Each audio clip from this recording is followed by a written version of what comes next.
Hello, I am Dr. Azaz from medicovisual.com, and in today's visual lecture we will discuss the mechanism of action of chymotrypsin enzyme, or in other words we will discuss the catalysis mechanism of chymotrypsin.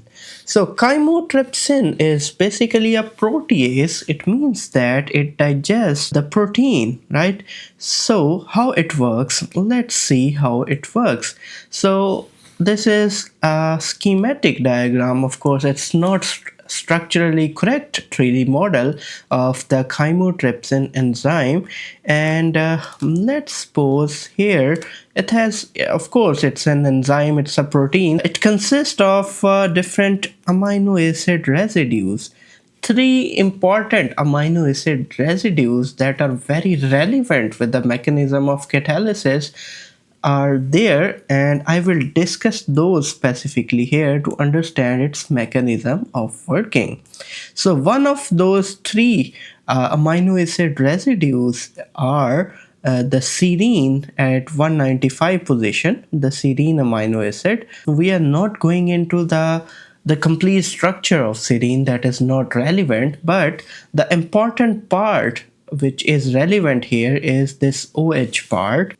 Then along with serine, we have two other important amino acid residues. Together, these three are called catalytic triad. These are three residues that are important for catalysis, and they form the catalytic triad. So we have this histidine at 57 position and aspartate at 102 position. Now in the primary structure of protein, they are far apart from each other, but as they form a proper 3D structure, they become very close together. So you see, this is at 57 position and this is at 195 position. They appear to be very far apart, but when they form the 3D structure, they are close together. If you don't understand these things, don't worry, we will discuss the protein structure in some other visual lecture, and in that you will understand this. Now actually we have a partial positive charge on hydrogen here and a partial negative charge on the nitrogen here. That is why they will form what we call as hydrogen bonding. Similarly here we have partial positive charge on hydrogen, this one, and a partial negative charge on this oxygen, and that will also lead to formation of hydrogen bonding. We will not go into detail of hydrogen bonding. Maybe later in this lecture I will discuss a few things that will help you understand, but that is more of chemistry. For medical people, you don't really need to go into details of these things, the intermolecular bonds. Okay, so anyhow, let's move further, that we will be having the hydrogen bonds between them. They are represented with lines like this. So now what will happen, that a peptide will come here. Peptide consists of this bond, this NC bond. This is called peptide bond, and this is the bond that we want to break. Of course, it consists of lots of these peptide bonds, but I have just highlighted a single peptide bond here. I have just obfuscated or blurred the other parts for the sake of simplicity. So we have this peptide bond that we want to break. And how can we break this bond? Well, if they two are friends and we want to make them fight with each other, we want to separate them, what we can do is that we will need to find some vulnerabilities here. So actually here is some vulnerability. Here, as the bond between carbon and oxygen is formed, the carbon is more electronegative. It loves electron. So it pulls the electron towards itself, right? So it means that there will be some partial negative charge on oxygen and some partial positive charge on this carbon. So we can actually we can benefit from this partial positive charge on carbon. So what we can do is that we can bind this oxygen with this carbon, and in this way, as this new bond, new friendship is formed, the older friendship might get weaker. So the problem again here is that this oxygen is bonded with hydrogen and it is living a happy life. It is not bothered. It doesn't want to attack this carbon. It does not want to bind with this carbon. This is, by the way, called carbonyl carbon. Carbonyl carbon. So it does not want to attack this carbonyl carbon.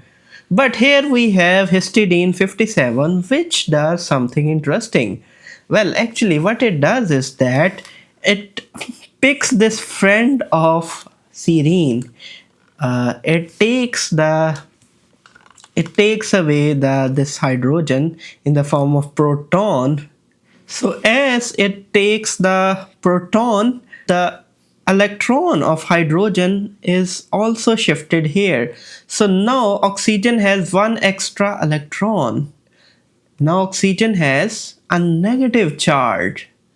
It means that this oxygen has become nucleophilic.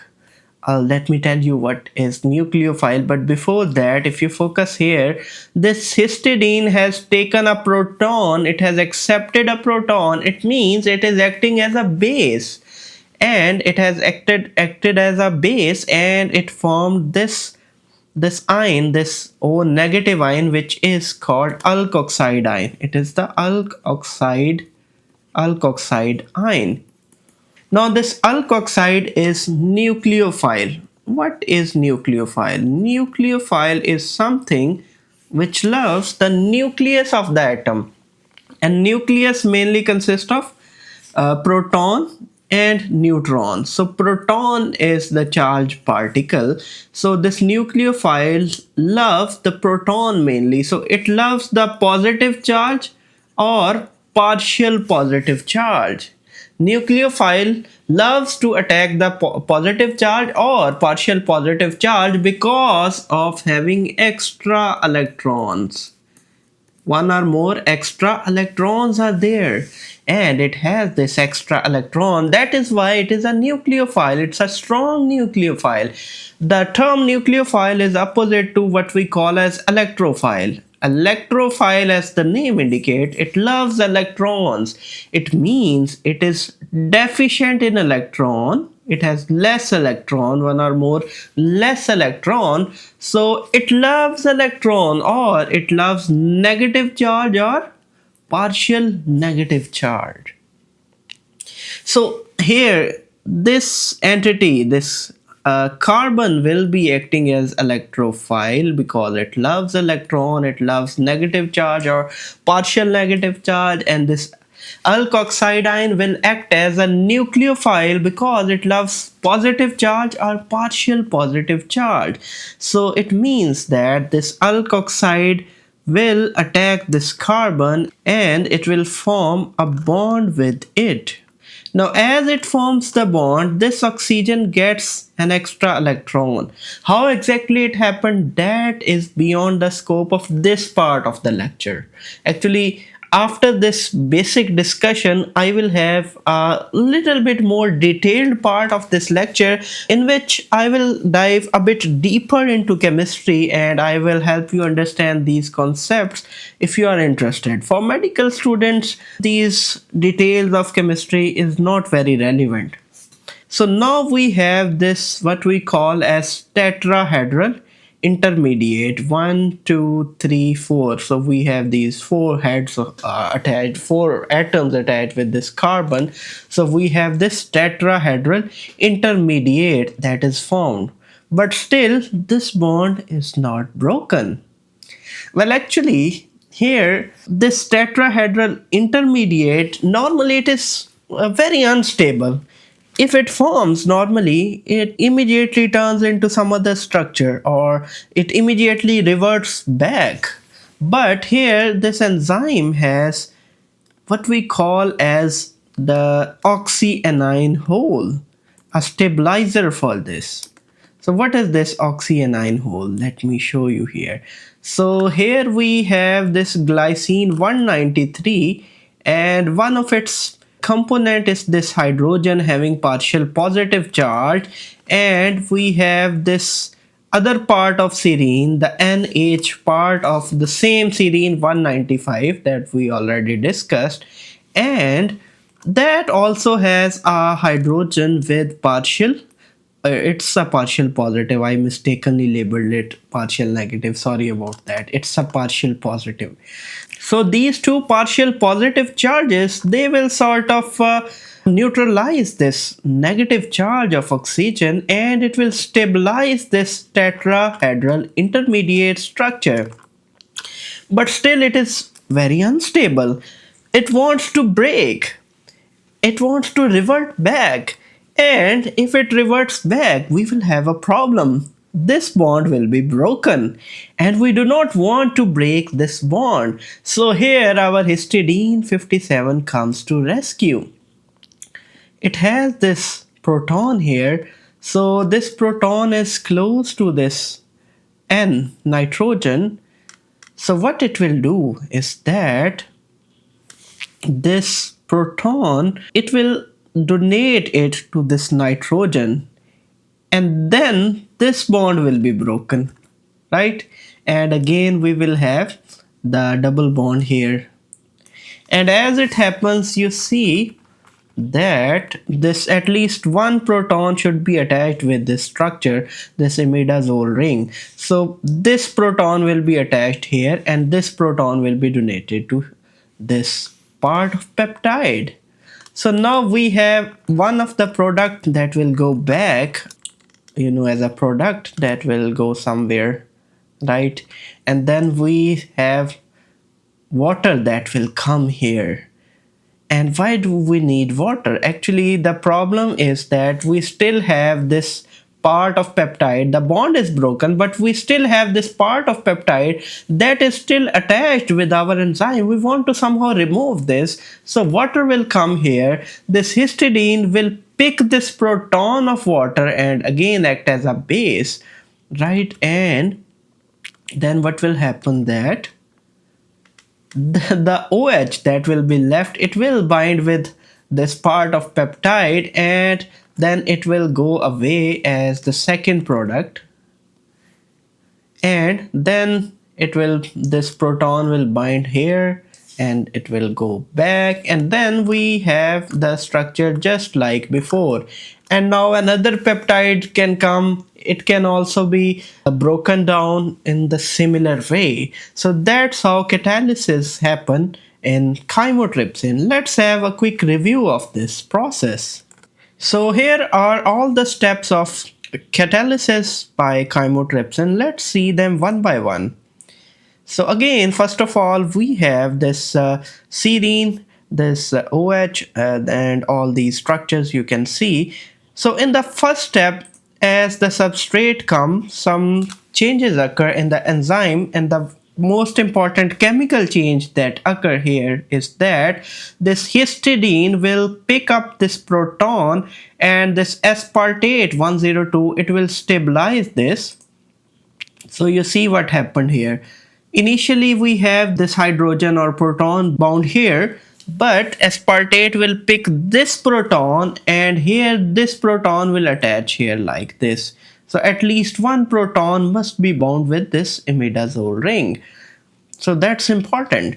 Now it has become a strong nucleophile alkoxide ion. Now it can attack this carbonyl carbon, and it does so.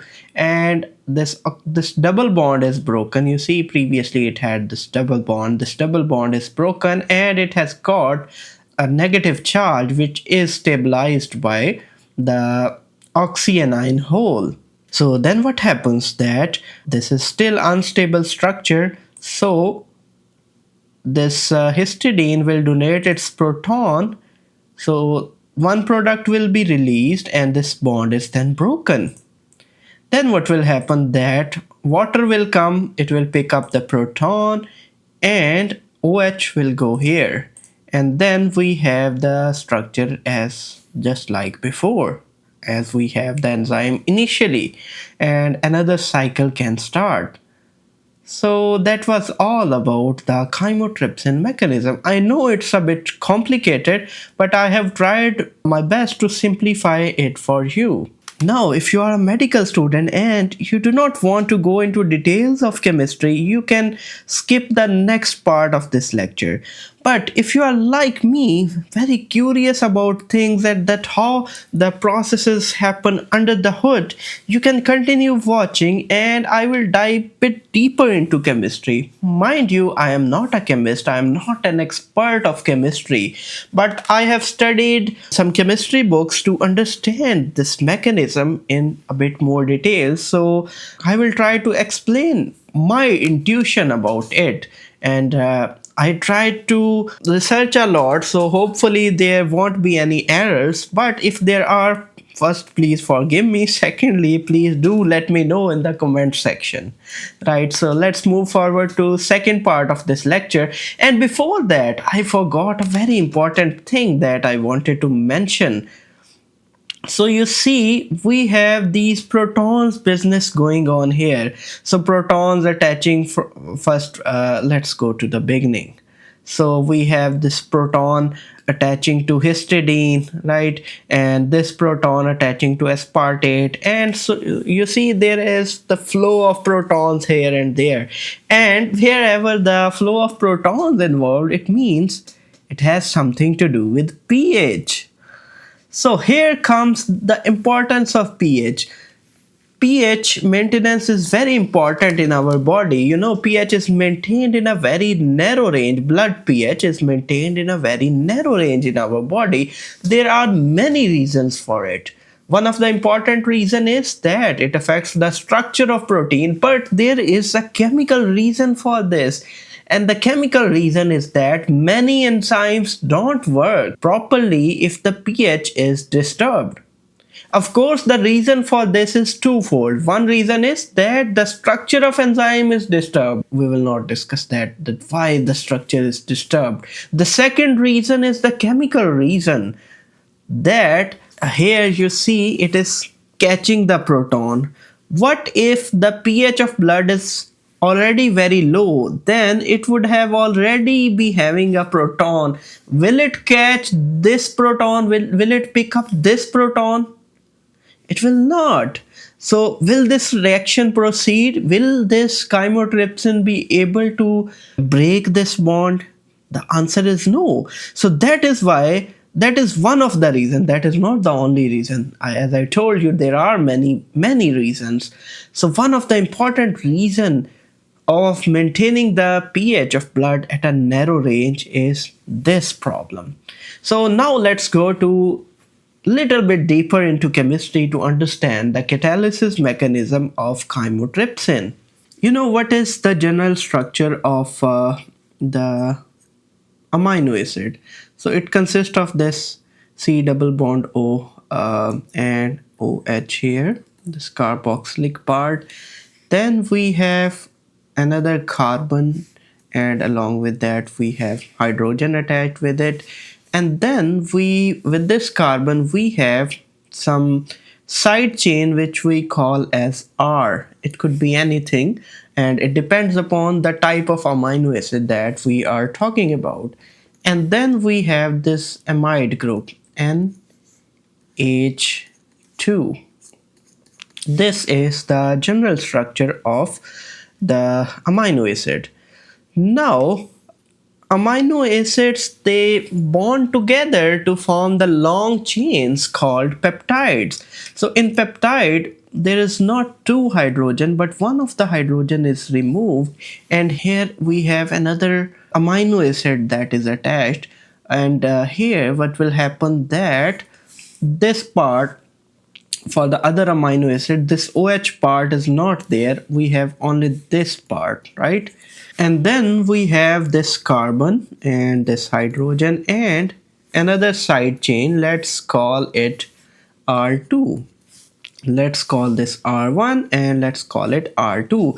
And then again we have the amide NH, right? And then we can have another amino acid attached with it, and yeah, another C and H and another three here, right? And then we have at the end NH2.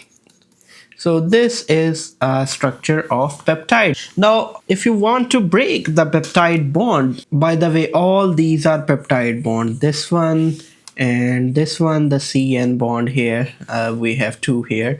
Yeah, we have two bonds here. Let's suppose we want to break this bond. Now I am going to simplify this and I will show you only this bond. I think I can invert it. I can write it like this for the sake of simplicity, that we have this NH, yeah, and let's blur everything else. Let's show it like this for the sake of simplicity. So we want to break this bond, this peptide bond. So now again we have a schematic diagram of the chymotrypsin, and I think I need to make it a bit closer to our product. Let's draw it like this. So again we have serine 195 with the O and H, and we have histidine 57, and it is imidazole ring, and here, right, and it is attached here. And we have, what is the other one, ASP, aspartate 102, and O, and it will be forming this hydrogen bond here. So now what is happening here? In the first step, as I told you, that this will pick up, this nitrogen will pick up this proton, and this proton will go here. So let's just hide this part. Let's just show you, let me just show you this part. So here it will pick up the proton of serine and it will have negative charge. Now how it exactly happened? Let me show you what is going on here. Have you ever heard of octet rule in chemistry? Octet means 8. Now most of the atoms, they love to get 8 electrons in their outer shell, right? So for example, if we have oxygen, it has 6 electrons in its outer shell. 1, 2, 3, 4, 5, 6. It can form the covalent bond to complete this outer shell. But before that, let me tell you how the covalent bond forms. And to simplify this, I will show you the formation of covalent bond between the two oxygen atom. You know, O2 molecule, the oxygen molecule, how the covalent bond forms between the oxygen molecule. Let's draw two oxygen molecules. So here we have one oxygen molecule and here we have another oxygen molecule. Both of these are oxygen. Both of these are oxygen molecules. Sorry, oxygen atoms, not molecules. So this oxygen, it is also having 1, 2, 3, 4, 5 and 6 electrons, and this oxygen, it is also having 1, 2, 3, 4, 5 and 6 electrons in its outer shell. Now these oxygens, they talk to each other. Well, not actually, they are not talking to each other, but for the sake of understanding, let's assume they are talking to each other. And this oxygen says, hey, the second oxygen, you know, you have two deficient electrons and I also have two deficient electrons. What we do is that we share two of our electrons and we count them together. So what will happen then? So these two these two electrons will be shared, and then these two electrons will be shared. Now if we count the electrons, what is happening? So we have 1, 2, 3, 4, 5, and this is, we are talking about this blue oxygen. So when we are counting the electrons of this blue oxygen, we also count this shared electron here. So 6, 1, 2, 3, 4, 5, 6, then 7, and again we are counting the shared electron. This is 8. So now 8 electrons are there in this, in the shell of this oxygen after sharing. And if we count this one, let me use some other color. Okay, let's use this color. 1, 2, 3, 4, 5, and we count this one as well, 6, then 7, and then 8. So that's how this is basically called the covalent bond, in which the electrons are shared. So actually what is happening here, that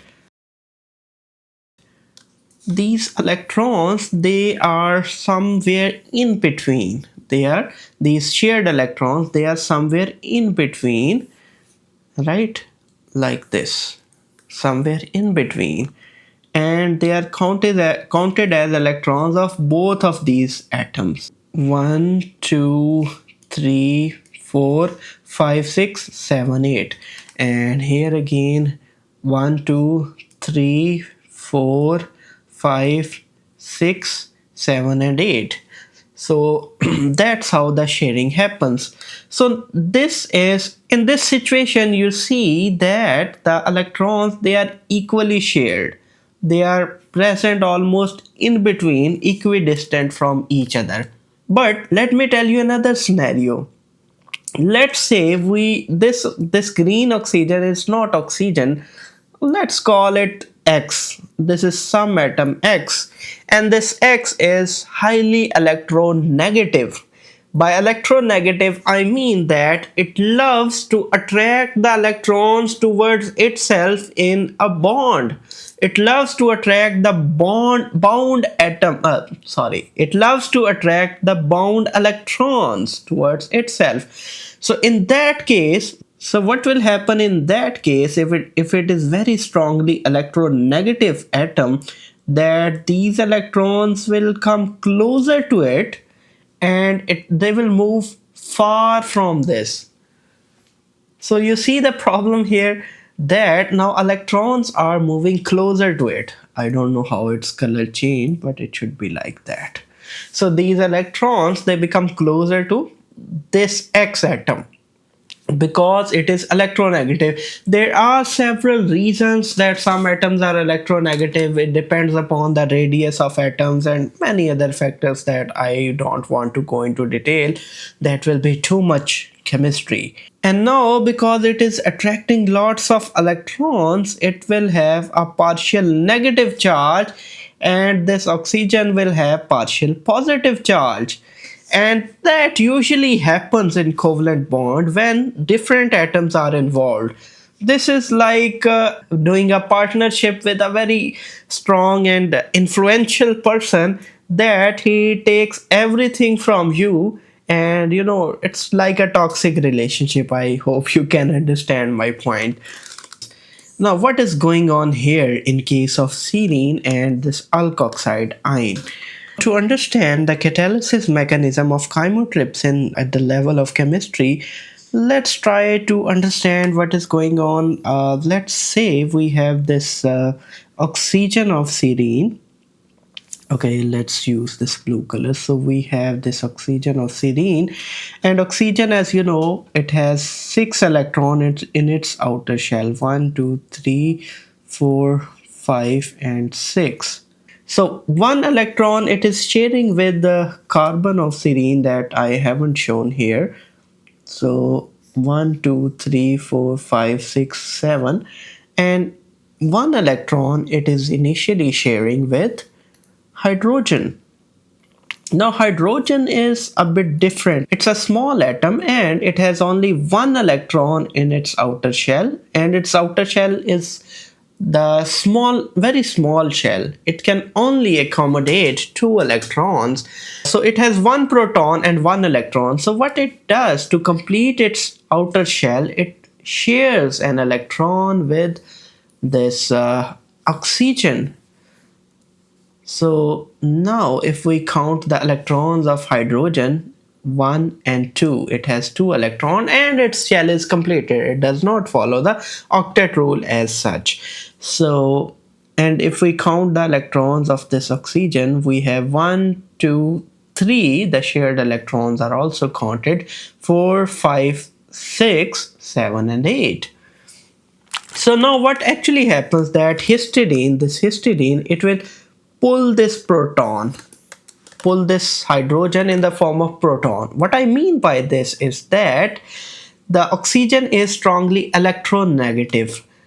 So as the histidine, this histidine, as it pulls the hydrogen, this electron of hydrogen will stay with oxygen. So this electron will go to oxygen, and this histidine, nitrogen of this histidine, it will only get literally a proton with a neutron, of course.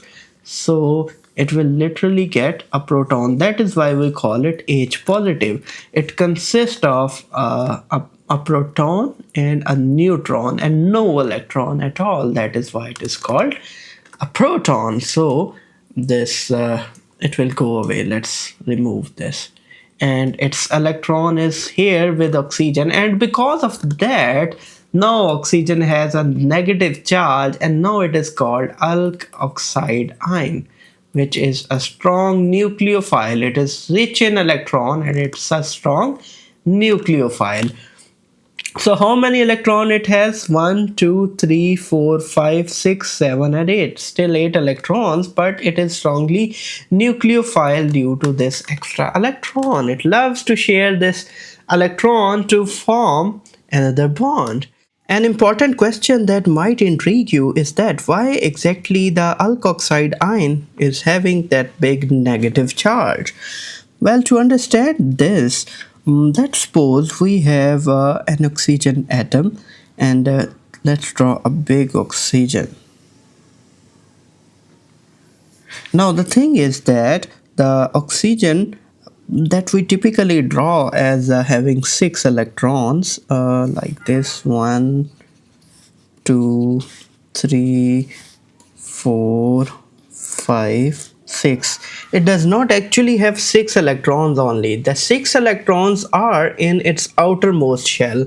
As it turns out, it has an inner shell as well, and in that shell it is having 2 more electrons. So it has a total of 8 electrons. We typically do not draw this inner shell because it is not relevant when discussing the bond formation. So total of 1, 2, 3, 4, 5, 6, 7, 8 electrons are there in oxygen, but in outermost shell it is having 6 electrons. And to complete the octet rule, in outermost shell it has to have 8 electrons. Right now in outermost shell it is having 6 electrons, but it should be having 8 electrons in its outermost shell. But remember, it is having an inner shell as well with 2 electrons. Now to counterbalance these 8 electrons, we have, if we draw something like seesaw, we are having 8 electrons in oxygen atom. So to counterbalance these 8 electrons, we need 8 protons. So of course we will be having 1, 2, 3, 4, 5, 6, 7 and 8. So we have 8 protons and 8 electrons. So because the net charge is 0, 8 electrons counterbalanced by 8 protons, net electron and protons, if we combine them, net charge is equal to 0. It means that a normal oxygen atom has no charge on it. It's neutral moiety. But what if, as we have discussed previously, that it was bound with the hydrogen? So let's draw a hydrogen, and it was bound with this hydrogen, let's say, and let's suppose it has sort of stolen the electron of hydrogen. So we can draw it like this, that hydrogen has now become a proton and electron of hydrogen is lying here, somewhat here like this.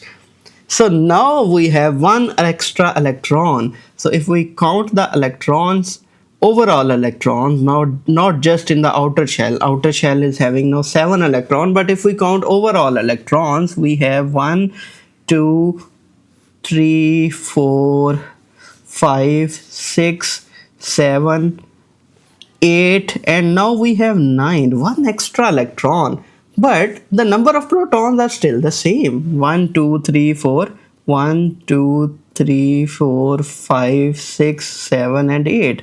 So now if we draw the seesaw again, in case of this moiety, now we have how many electrons? We have 9 electrons. But how many protons we have? We still have 8 protons. So we have one extra electron. It means that there is one negative charge. So overall there is net negative charge on this moiety, and that's how alkoxide ion, rather any ion, whether it is positive or negative, any ions work with this way. This is the concept of ion. Any ion forms because there is imbalance between the number of electrons and number of protons. If there are exactly the same number of protons and number of electrons in a moiety, that moiety will be neutral, it will not be ion. But if the number of electrons are, there is imbalance between number of electrons and protons, then it might be having, it not might be having, it is actually having either positive or negative charge. I hope you got this concept. That is exactly why the alkoxide ion is having negative charge. It has one extra electron that it pulled and stolen from the hydrogen to form the proton. Now let's talk about the substrate, the peptide bond, right? So now we have the carbon atom. So let's draw the carbon atom, the carbonyl carbon, and it is having 4 electrons. 1 2 3 and 4 electrons here. And yeah, so to fill its shell it needs 4 more electrons, right? So what it is doing, if you focus here or this one, okay, so here what it will do is that it will bind with one other atom. Let's not go into that, which one is that, let's forget about it. And then here it is bound with, actually it is usually carbon, but let's not go into that. Here it is bound with nitrogen, and by the way, nitrogen is having 5 electron in its outer shell. 1 2 3 4 and 5. And now if we talk about carbon, 1 2 3 4 5 6, still 2 are missing. So here we have another oxygen, the second oxygen. Okay, let's draw it a bit smaller. So it is having 1 2 3 4 5 6. So we have 6 electrons. Now these 2 electrons will be shared here like this. So now if we count 1 2 3 4 5 6 7 and 8, so all are completed.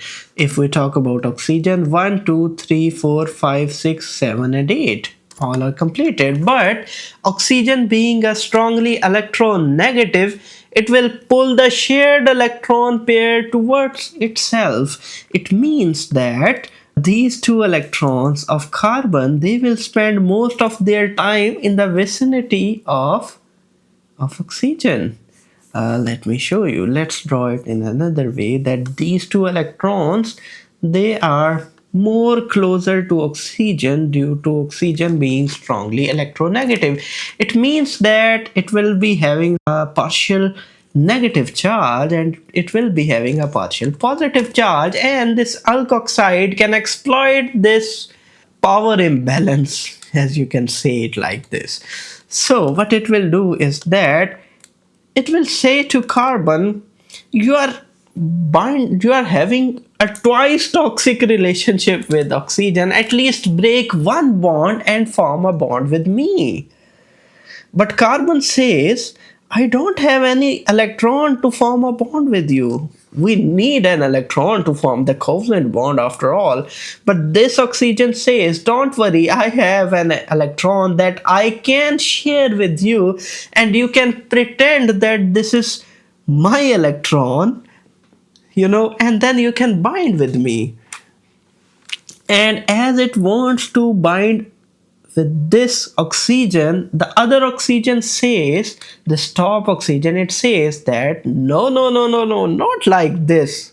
If you are going to break one bond with me, I will take your electron with me as well. So as this bond is broken, this oxygen is having this extra electron with it that it has stolen from carbon. So it is having this extra electron with it.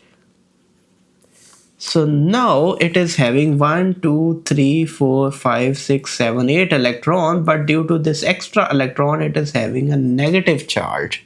Now what will happen that now it can form a bond here. This electron will go here to this carbon, and now this carbon will pretend that as if it is its own electron, right? And then it can share this electron with this oxygen like this. Well, actually it is way more complicated than this, but I have tried to simplify it for you to understand it logically. So I hope it makes some sense. But of course it is precisely not very true at molecular level. But that's okay. I think you can make some intuition out of it. 1, 2, 3, 4, 5, 6, 7, and 8. So 8 electrons are completed. So what's next? Actually, let me tell you another thing. One problem is that this structure is very unstable. This is called tetrahedral intermediate. It is very unstable. It wants to revert back in the double bond form, but we do not want that as such, otherwise the reaction will be reversed. We want to actually remove this bond, so here we can do something else. Actually, if we talk about this nitrogen, it is bound with hydrogen and it is sharing an electron like this. And here it is bound with another carbon that I will not describe and I will not show. But anyhow, let's count the bonds of nitrogen. 1, 2, 3, 4, 5, 6, 7, 8. So 8 bonds are complete. But nitrogen is also strongly electronegative. Not as strong as oxygen, but still it is a relatively strongly electronegative atom. So it will also pull the carbon's electron towards itself. So we can draw it like this, that it's like this, right? So it is partially negatively charged, but then this histidine, it is showing its proton to it to attract this, right? So it is showing that I have this positively charged proton here, and it is offering that, hey, you can take this this proton from me and break this bond, right? So what will happen? Again, being electronegative, as it breaks the bond here, this bond is broken, but it will steal the electron of carbon as well. And then, because the proton that this histidine is giving, it is simply a proton, it is okay, let's draw it with this color. It is positively charged because it is not having any electron. So this stolen electron from carbon, it will give it to this proton. So it will take this and it will pretend that it's on, right? And with that, it can form a bond. It can form a bond with nitrogen like this. So one, two are completed here. And if we talk about nitrogen, we have 1, 2, 3, 4, 5, 6, 7, and 8. So one product this is formed, and the other product here again it will form the double bond, and it will become stable. This electron will go back, right? So this electron will go back, this one, right? And then it will form the bond with this carbon like this. Again the double bond is formed as just like before. But now we have another problem. It is still attached with enzyme. We want to remove it from enzyme. So as the serine plucks the proton from water, we have a very strong nucleophile that is formed, which is OH negative. It's a strongly negatively charged, having extra electron, and as we talked about alkoxide, it can also bind with it, with this carbon, and it can give its own electron to carbon and form a bond with this carbon, and this bond will then be broken, and we will have the enzyme back again in its original position. So now we will have two products that are formed. A peptide bond is broken and two parts are released from this. So single peptide bond, here you can see this was the situation. So this bond is broken. Here we have attached hydrogen, right? And here we have attached OH. So now these two products are released like this product and this product, these are released. So peptide bond which was bound together, so not peptide bond, peptide, a whole complete peptide which was bound together, it is broken here. Its peptide bond is broken due to this chymotrypsin, and that's how it is happening at the chemical level. I hope you got some intuition about it. It is a complicated topic, but I have tried my best to simplify it for you. So that was all for today. Thank you so much for watching this video. Have a great day. Goodbye.